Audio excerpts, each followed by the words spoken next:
Première session ordinaire 2026 du comité consultatif permanent INPP Boma partenaire. L'activité a réuni le membre du CPP Boma et tout le partenaire socio-économique dans les soucis d'améliorer le travail de l'INPP. Les détails dans cet élément de reportage de Sandrine Lissingui et dans Pemba.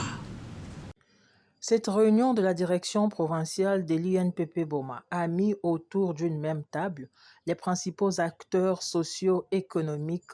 Objectif: évaluer la qualité des formations dispensées par l'INPP, analyser leur adéquation avec le besoin du marché du travail et formuler des recommandations concrètes en vue d'améliorer l'employabilité des apprenants. C'est le président du CCP qui a ouvert les travaux. Comme à l'accoutumée et selon notre nouveau calendrier de session ordinaire, c'est au plus tard au mois de mai de chaque année que nous sommes censés nous retrouver dans la première session ordinaire du comité consultatif permanent INPP Congo Central Boma et partenaires CCP en cycle. Nous rappelons que cet organe de concertation permanente entre l'INPP et ses partenaires reste indispensable pour favoriser l'amélioration du système de formation professionnelle dans la province du Congo central. Pour cela, nous encourageons la participation active de tous les membres pour qu'à la fin de cette session, nous ayons des résultats bénéfiques à la population de notre province. Et c'est par ces mots que je déclare ouverte la première session, cette première session ordinaire de CCP INPP Congo central Boma et partenaires, et je vous remercie. Dans son allocution, le directeur provincial de l'INPP Boma, Gogo David Kibila, s'est penché sur 3 points majeurs. Les bilans des activités de l'INPP Congo Central Boma pour l'exercice 2025, la projection des activités pour l'année 2026 en cours d'exécution, ainsi que l'état d'avancement des activités déjà réalisées en 2026 par son entité.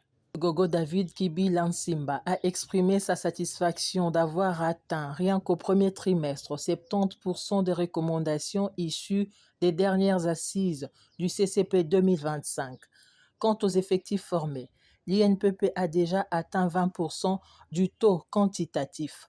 Le reste sera fait au cours de 3 trimestres restants. Concernant la qualité des formations, 57% atteints par rapport aux objectifs annuels. Et puisque nous parlons de l'INPP Boma, nous vous proposons de suivre le directeur provincial Gogo David Kibila Nsimba qui peint la citation de son amputé. On l'écoute. Il était important, après la session ordinaire de décembre 2025, lors de cette session, il était question d'évaluer les activités de l'INPP jusqu'au 3e trimestre de l'année passée. Il nous a été recommandé de réaliser quelques activités par le partenaire en vue d'améliorer les systèmes de formation professionnelle dans notre région, notre zone, dans notre province. Et il était important pour nous, pour cette session, pour cette première session de l'année 2026, de présenter les niveaux d'atteinte de ces recommandations. Comme vous l'avez suivi, les recommandations totalement exécutées et partiellement exécutées ont atteint plus de 70% du taux de réalisation. Il reste quelques recommandations qui n'ont pas été exécutées.